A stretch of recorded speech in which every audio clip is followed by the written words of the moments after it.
మిత్రులందరికీ మీ అనేక ఛానల్ వారం వారం సమర్పిస్తున్న ఆధ్యాత్మిక ధారావాహిక శ్రీ సాయి దివ్య కథాలీలకు స్వాగతం సుస్వాగతం. మిత్రులారా, గత సంచికలో మనం డాక్టర్ పండిట్ అనే భక్తుడు బాబాలో తన గురువును దర్శించుకోవటం, వారికి భక్తిపూర్వకంగా త్రిపుండ ధారణ చేయటం, బాబా దాన్ని అంగీకరించటం చెప్పుకున్నాం. స్వయం నిర్వికారులైన బాబా భక్తుల మనోభావాలకు అనుగుణంగా వారు చేసే అన్ని రకాల పూజోపచారాలను ఆదరంతో స్వీకరించేవారు.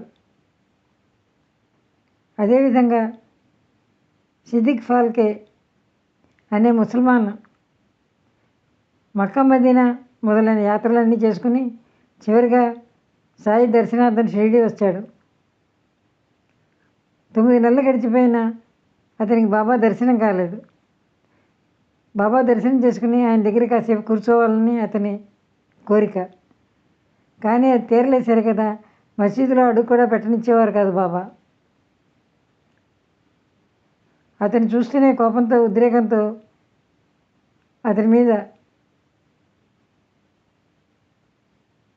విరుచుకు పడిపోయేవారు. అతన్ని ఎన్నో రకాలుగా పరీక్షించారు బాబా. చివరికి అతని భక్తికి వసూలయ్యారు.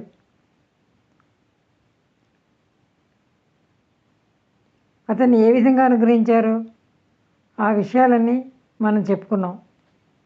ఇక ఈరోజు మరికొన్ని కొత్త విశేషాలు చెప్పుకుందాం.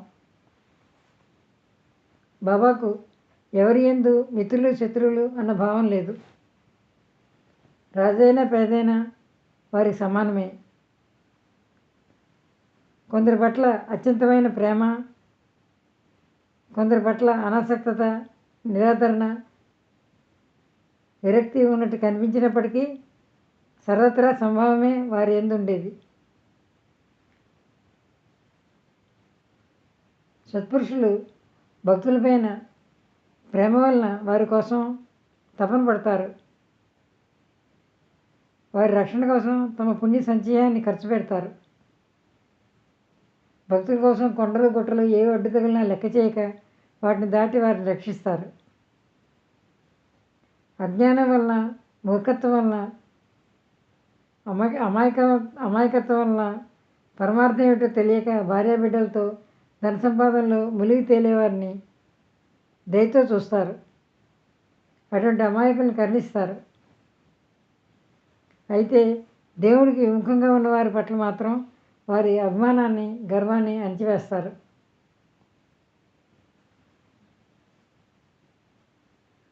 పండితులు అనుకునే వాళ్ళు మూఢమతులు శుష్కాభిమానంతో వృధాగా పొంగిపోతారు. వారి భక్తి మార్గాన్ని అవహేళన చేస్తారు.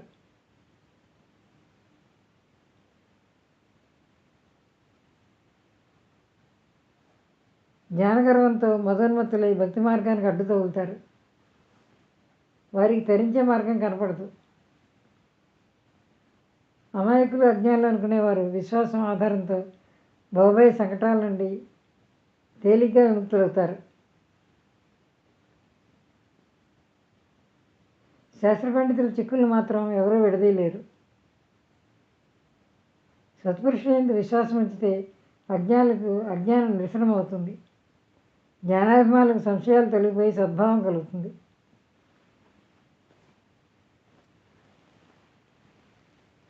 ఒకసారి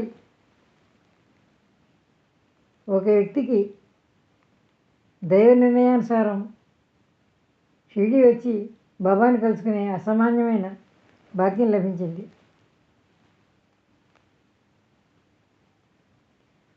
అతడు నాసిక్ క్షేత్రవాసి, కర్మఠుడు,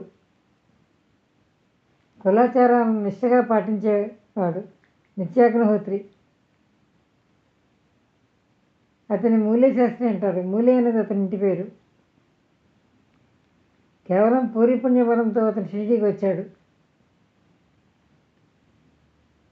విశేషమైన యోగం వల్లనే షిరిడీ ప్రయాణం అతనికి కలిగింది.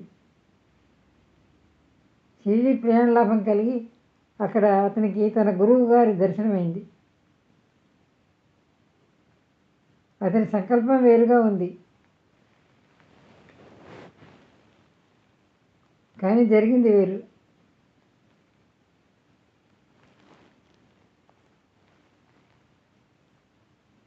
ఎవరూ కూడా ఎంతో పుణ్యం చేసుకుంటే కానీ షిరిడీలో క్షణమైనా నిలవలేదు. ఎవరిదైనా ఎంతటి దృఢ నిశ్చయమైనా బాబా సుంఖంలో ఏమీ సాగవు. నేను షిరిడి వెళ్ళి నాకు తోచినంత కాలం అక్కడ ఉంటానని ఎవరైనా అనుకోవచ్చు, కానీ అది వారి స్వాధీనంలో ఉండదు. అనుకున్నట్లు జరగదు. అక్కడ అందరూ పరాధీనులే. బాబా తమ ఇష్టానుసారం ప్రవర్తించే ఒక స్వతంత్ర దైవం. వారి ఎదుట ఇతరుల అహంకారం కరిగిపోతుంది. షిరిడీలో అడుగు పెట్టాలంటే సాయిబాబాకు మనం గుర్తు రావాలి. మనమంతా వస్తేనే కానీ బాబాకు మనం గుర్తురాము. వారి గుణగణాల వర్ణన మన చెవులకి సోకదు. వారిని తలుచుకోవటం, స్మరించుకోవటం కూడా ఉండదు. ఇక వారిని దర్శించుకోవటం, వారి సన్నిధిలో గడపడం అనేది ఎక్కడుంటుంది?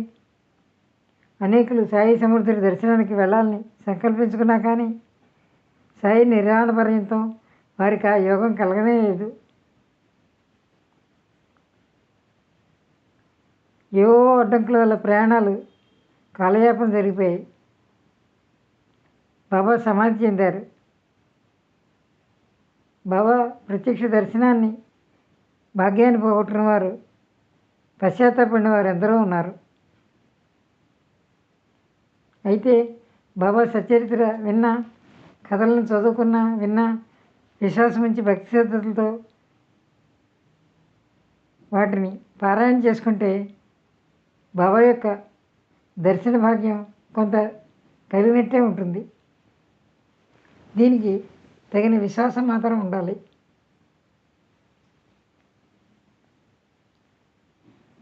వారి భాగ్యం కొద్దీ కొందరు షిరిడి వెళ్ళినప్పటికీ, బాబా దర్శన స్పర్శన సుఖాలు పొందినప్పటికీ అక్కడ బాబా ఉంచితే కానీ తమ ఇష్టానుసారం ఉండగలిగేవారా?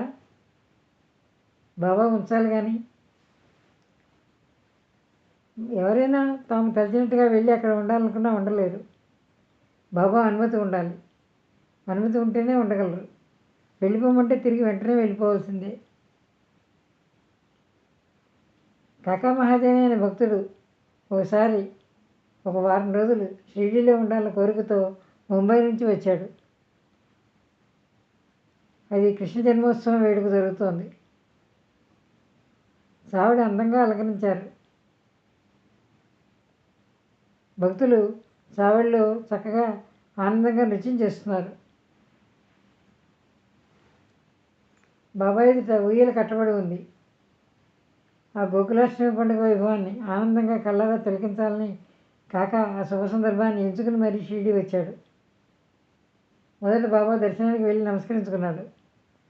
బాబా అతన్ని వెంటనే అడిగారు, మీ ఇంటికి ఎప్పుడు వెళుతున్నామని. కాక ఆశ్చర్యపోయాడు. వచ్చి రాగానే ఇదేం ప్రశ్న అని. మనసులో విస్మయం, బాధ కలిగాయి. షిరిడీలో ఒక వారం రోజులు ఉండాలన్నది అతని కోరిక. బాబా స్వయంగా అడిగినప్పుడు మరి జవాబు చెప్పాలి కదా. దానికి కూడా బాబాయే సూచించినట్లు, బాబా ఎప్పుడు ఆజ్ఞ ఇస్తే అప్పుడు పెడతాను అని జవాబు ఇచ్చాడు అతను కాక. కాకా మాట విన్న బాబా రేపు వెళ్ళు అని చెప్పారు.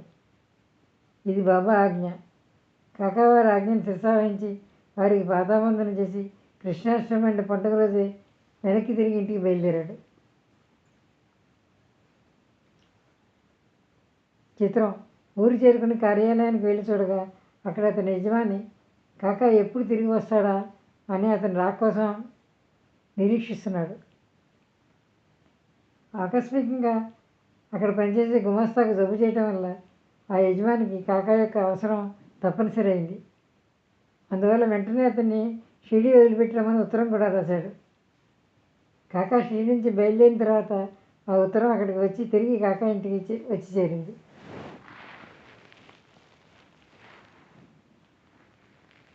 దీనికి విరుద్ధంగా ఉన్న కథ మరొకటి చెప్పుకుందాం.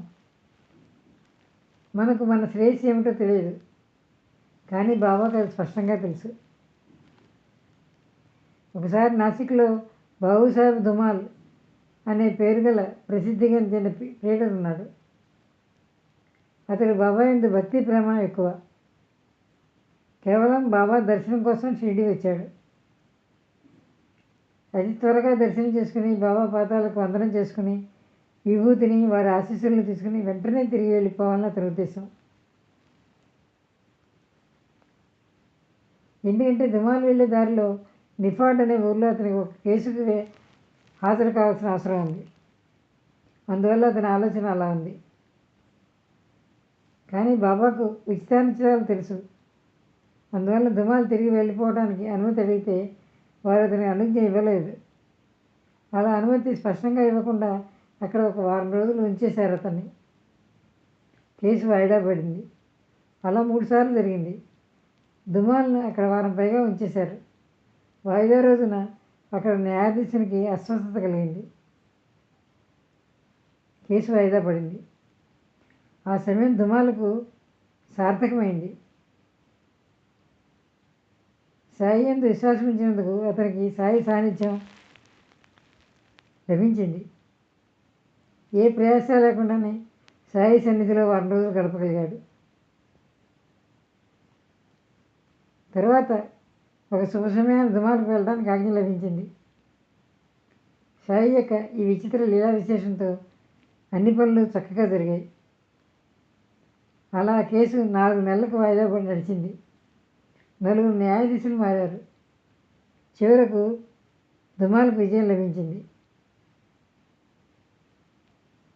ఒకసారి బాబా నానాసాహెబ్ నిమోన్కర్ అన్న భక్తుడి యొక్క భార్యకు ఎలా ఆమె పక్షం వహించి తీర్పు చెప్పారో వినండి. నానాసాహెబ్ నిమోన్ అన్న ఊరికి వతందార్. ప్రభుత్వం అతనికి గౌరవ మేజిస్ట్రేట్ పదవిని ప్రదానం చేసింది. అక్కడ అతనికి చాలా గౌరవం ఉంది. అతడు మాధవరావుకు అంటే శ్యామకు పెదనాన్న. వయసులో పెద్దవాడు, పూజ్యుడు. అతని భార్య కూడా గొప్ప నిష్ఠాపరురాలు. సాయియే వారికి ఇష్టదైవం. వారిద్దరూ వారి ఊరు విడిచి షిరిడీలో సాయి చరణాలందు భక్తి శ్రద్ధలు ఉంచి ఇక్కడికి వచ్చి ఉంటున్నారు. బ్రహ్మ ముహూర్తాలు లేచి ప్రాతకాల స్నానం చేసి పూజకు సిద్ధం చేసుకుని కాకరహారతి చేయడానికే చావుడికి వెళ్ళేవారు నిత్యం. ఆ తర్వాత స్తోత్రాలను పఠించేవారు. నాన్న రోజు సూర్యాస్తమయం వరకు బాబా సేవలో బాబా వద్దనే మసీదులో గడిపేవాడు. బాబాను లెండి వరకు తీసుకువెళ్ళటం, మళ్ళీ వారిని మసీదు తీసుకురావటం, అలా ప్రేమపూర్వకంగా అవసరమైన సేవలు చేసేవాడు నాన్న. అతని భార్య కూడా ఆమెకు తోచిన విధంగా దినమంతా అత్యంత ప్రేమతో బాబా వద్దనే ఉండి బాబా సేవ చేసుకునేది. స్నానపానాలకు, పడుకోవడానికి, రాత్రి నిద్రించడానికి తప్ప వారు బసకు వెళ్ళేవారే కాదు. తమ సమయం అంతా రోజంతా మసీదులోనే గడిపేవారు. బాబా వద్దనే ఉండేవారు.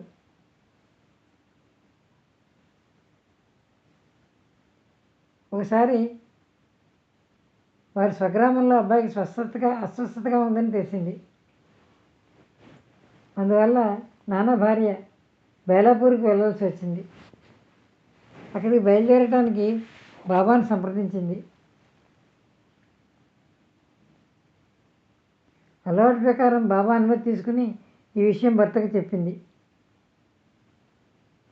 ఈ విధంగా ఆమె బైలాపూర్ వెళ్ళడానికి నిశ్చయమైంది.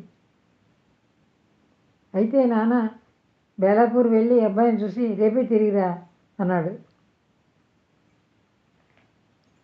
అతను అందుకు ఎలా ఉన్నాడో అతని కారణాలు వేరుగా ఉన్నాయి. ఆ మనసుకు మాత్రం దుఃఖం కలిగింది. ఆ మరోజు పొలాల అమావాస్య. అందువలన ఆ రోజు అక్కడే గడపాలని ఆమె అనుకుంది. కానీ నాన్నకు అది ఇష్టం లేదు. అమావాస్య రోజున ప్రయాణం మంచిది కాదు. అమావాస్య నుండి తిరిగి వచ్చేయాలని చెబుతున్నాడు భర్త. ఈ పరిస్థితి నుండి ఎలా తప్పించుకోవాలో ఆమె తపన పడింది. బైలాపూర్ వెళ్ళకపోతే ఆమెకు మనసుకు శాంతి ఉండదు. ఎందుకంటే అక్కడ వారి అబ్బాయి అస్వస్థతగా ఉన్నాడు. అయితే భర్త ఆజ్ఞను కూడా ఉల్లంఘించలేదు. ఆయన మనసును బాధపెట్టలేదు.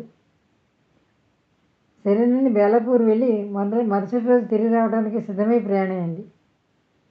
బాబా ఎండి తోటకు వెళుతుండగా వారికి నమస్కరించింది. ఎవరైనా బయటికి ఊరికి వెళ్ళేటప్పుడు ప్రయాణం నిర్విఘ్నంగా జరగాలని భగవంతునికి నమస్కరించడం షిరిడీలో అలవాటు. అక్కడ దేవుడి సాయి కనుక ఎంత త్వరగా వెళ్ళాల్సి వచ్చినా కానీ ముందు గబగబా వెళ్ళి వారి చరణాలకు నమస్కరిస్తారు. అదే ప్రకారం బాబా సాటేవాడ ఎదుట ఒక క్షణం పాటు నిలబడినప్పుడు సమయం చూసుకుని ఆ స్త్రీ వెళ్ళి బాబా చరణాలకు నమస్కరించింది. నానాసాహెబ్ నిమోస్కరు మొదలగు పెద్దలు కూడా అక్కడ బాబా దర్శనం చేసుకోవాలని వచ్చి అక్కడ ఉన్నారు. అక్కడ అలా వాళ్ళందరూ చూస్తుండగా బాబా పాదాలపై శిరసించి ఆమె బయలుదేరడానికి అనుమతి కోరింది. అప్పుడు ఆ స్త్రీతో బాబా అన్నారు, నిశ్చింతగా వెళ్ళు, బేలాపూర్ వెళ్ళి 4 రోజులు అక్కడ విశ్రాంతిగా ఉండి తర్వాత అందరినీ కలుసుకుని తర్వాత షిరిడీరా అని చెప్పారు. బాబా మాటలు ఆమెకు ఎంతో ఊరట కలిగించాయి. నిమోన్కర్కు విషయం అర్థమైంది. అతను ఏమీ మాట్లాడలేదు. ఆ విధంగా ఇద్దరి మనసులు కుదుటపడ్డాయి. మనం ఏమైనా ఆలోచించినప్పుడు దాని పూర్వపరాలు పర్యవసానం మనకు తెలియదు. కానీ మంచి చెడులు మాత్రం సత్పురుషులకు తెలుస్తాయి. వారికి తెలియనిదంటూ ఏదీ ఉండదు. భూత భవిష్యత్ వర్తమానాల జ్ఞానం వారికి కరతాళమలకం. అందువల్ల వారు ఆజ్ఞానుసారం ప్రవర్తిస్తే భక్తులు సుఖ సంపన్నులవుతారు. మిత్రులారా, ఇంతటితో ఈనాటి శ్రీ సాయి దివ్య కథలు ఈనాటి సంచిక ముగిస్తున్నాను. మీరు ఇంతవరకు అనేక ఛానల్ సబ్స్క్రైబ్ చేసుకోకపోతే వెంటనే సబ్స్క్రైబ్ చేసుకోండి. ఛానల్ని ప్రోత్సహించండి. ఓం శ్రీ సాయినాథాయ నమః.